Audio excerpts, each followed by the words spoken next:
Guys, napanood nyo na ba to guys? Alam na to halos ng lahat kasi putok na itong balita na to eh. So, dyan balita yung kanina yung isang estudyante na naman ang namaril sa loob ng eskwelahan sa Zamboanga. Pero unang-una guys, hindi siya Ateneo de Zamboanga University agad. So, affiliated lang siya kasi high school campus siya. Affiliated sa Ateneo de Zamboanga University.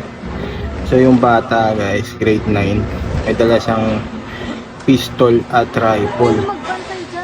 Yung una niyang tinangang barilin, yung teacher na, ewan ko kung napanood niyo yung video, pero yung mga circulated video na ganun kasi sobrang violent, tsaka hindi siya filtered.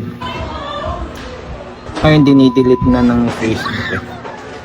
So yun sa mga nakanood sa inyo, nakita nyo naman sa unang, tsaka naka livestream, tangina lupet diba, grabe, naka livestream.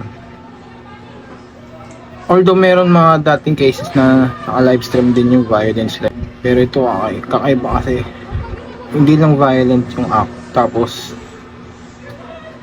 bata pa yung nag-orchestrate ng act, kaya yun yung pinakakaiba sa case na to. Pero kung napansin nyo guys, nung parang 8 weeks ago meron ding shooting na nangyari sa Tacloban na bata rin yung involved dun.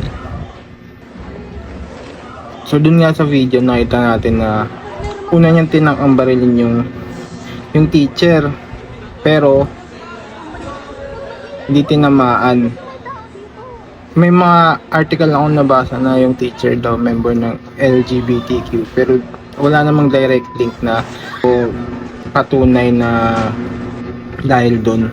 Tapos nung di niya napatay yung teacher, dumiretso siya sa kabilang classroom. Nakita rin dun sa video, pumunta siya sa kabilang classroom. Namaril naman siya ng grade 10 student na yun yung namatay.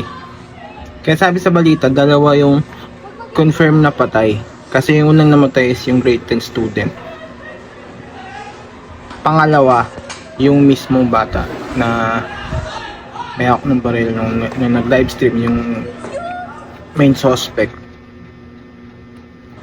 Nagpakamatay siya dahil tumalon siya sa 5th floor ng building. Ayon sa initial report ng mga pulis yun ah.